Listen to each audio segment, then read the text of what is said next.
이번 38주차 토라 포션은 후카트입니다. 후카트는 규례, 라는 뜻입니다. 하나님께서 정하신 거룩한 명령을 가리킵니다. 후카트는 하나님께서 광야의 죽음과 부정과 원망 가운데서 정결과 생명의 길을 여시는 본문입니다. 그 길은 이스라엘의 역사 속에서 하나님이 주신 기업으로 이어지며 브릿 하다샤에서는 예수아의 피와 십자가 안에서 더 깊고 완전하게 드러납니다. 토라의 말씀은 민수기 19장 전체입니다. 주님께서 모세와 아론에게 말씀하셨다. 다음은 나 주가 명하는 법의 율례다. 너는 이스라엘 자손에게 말하여 흠없는 온전한 붉은 암송아지 곧 아직 멍에를 메어본 일이 없는 것을 너에게 끌고 오게 하여라. 너는 그것을 제사장 엘르아살에게 주어라. 그러면 그는 그것을 진 밖으로 끌고 가서 자기가 보는 앞에서 잡게 할 것이다.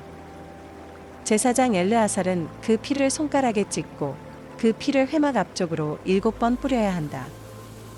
그 암송아지는 제사장이 보는 앞에서 불살라야 하며 그 가죽과 고기와 피와 똥을 불살라야 한다.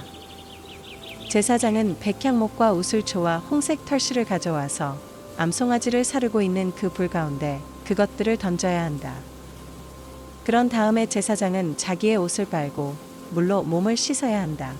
그렇게 한 다음에야 그는 진 안으로 들어올 수 있다. 그 제사장의 부정한 상태는 저녁 때까지 계속될 것이다. 그 암송아지를 불살은 사람도 물로 자기의 옷을 빨고 물로 몸을 씻어야 한다. 그의 부정한 상태는 저녁 때까지 계속될 것이다. 암송아지 쟤는 정결한 사람이 거두어서 진 바깥 정결한 곳에 보관하여야 한다. 그것은 이스라엘 자손 회중이 죄를 속하려 할 때에 부정을 씻어내는 물에 타서 쓸 것이므로 잘 보관하여야 한다. 암송아지 쟤를 거둔 사람도 자기의 옷을 빨아야 한다. 그의 부정한 상태는 저녁 때까지 계속될 것이다. 이것은 이스라엘 자손 및 그들과 함께 사는 외국인들이 언제까지나 지켜야 할 율례이다.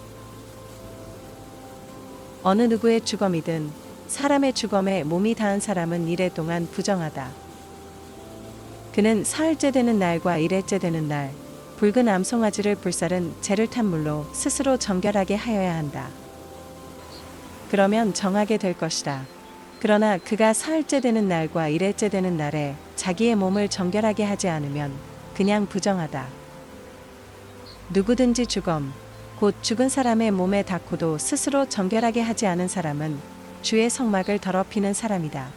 그 사람은 반드시 이스라엘에서 끊어져야 한다. 정결하게 하는 물을 그 몸에 뿌리지 아니하여 자신의 부정을 씻지 못하였으므로 그의 부정이 여전히 그에게 남아있기 때문이다. 다음은 장막에서 사람이 죽을 때에 지켜야 할 법이다. 그 장막 안으로 들어가는 사람이나 그 장막 안에 있는 사람은 모두 이래 동안 부정하다. 어떤 그릇이든지 그 위에 뚜껑을 열어놓고 덮지 아니한 그릇들도 부정하게 된다. 들판에 있다가 칼에 맞아 죽은 사람이나 그냥 죽은 사람이나 그 죽은 사람의 뼈나 아니면 그 무덤에라도 몸이 닿은 사람은 누구나 이래 동안 부정하다. 그렇게 부정하게 되었을 때에는 붉은 암송아지를 불살은 재를 그릇에 떠다가 거기에 생수를 부어 죄를 씻는 물을 만든다. 그렇게 한 다음에 정한 사람이 우슬초를 가져와서 그것으로 이 물을 찍어 장막 위에와 모든 기구 위에와 거기에 있는 사람들 위에와 뼈나 살해당한 자나 죽은 자나 무덤에 몸이 닿은 사람 위에 뿌린다. 정한 사람이 사흘째 되는 날과 일흘째 되는 날에 부정한 사람에게 이 제물을 뿌려준다. 그러면 일흘째 되는 날 부정을 탄 그 사람은 정하게 된다. 그는 옷을 빨고 물로 몸을 씻는다. 저녁 때가 되면 그는 정하게 된다. 그러나 부정을 탄 사람이 그 부정을 씻어내지 아니하면 그 사람은 총회에서 제명되어야 한다. 정결하게 하는 물을 그의 위에 뿌리지 아니하여 그 더러움을 씻지 못하면 주의 성소를 더럽히는 것이기 때문이다. 이것은 그들이 언제까지나 지켜야 할 율례이다. 정결하게 하는 물을 뿌린 사람도 자기의 옷을 빨아야 한다. 정결하게 하는 물에 몸이 닿아도 그는 저녁 때까지 부정하다. 부정한 사람이 닿은 것은 무엇이든지 부정하며 그것에 몸이 닿은 사람도 저녁 때까지 부정하다. 붉은 암송아지는 온전히 붉어야 하며 흠이 없어야 했습니다. 납비 전통은 흠이 없다는 조건을 색과도 연결하여 흰 털이나 검은 털이 한 올도 섞이지 않은 것으로 해석했습니다. 이것은 토라의 희생 제물 가운데 동물의 색깔이 분명하게 요구되는 매우 독특한 경우입니다. 또한 붉은 암송아지는 한 번도 멍에를 맨 적이 없어야 했습니다. 이것은 그 암송아지가 세속적인 노동이나 일반적인 용도로 사용된 적이 없어야 한다는 뜻으로 이해됩니다.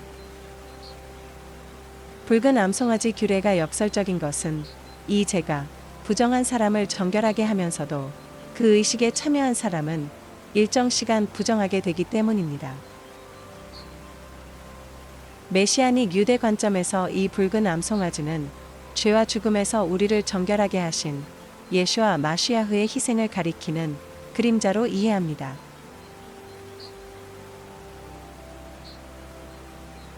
하나님은 부정하게 된 사람을 그대로 두지 않으시고 붉은 암송아지 규례를 통해 다시 하나님 앞과 공동체 안에 설 수 있는 길을 열어주셨습니다. 우리를 정결하게 하시는 하나님의 은혜를 깊이 묵상하게 하소서. 하나님은 사랑과 공의와 용서의 하나님이심을 고백합니다. 예수와 하마시아흐 이름으로 기도합니다. 아멘.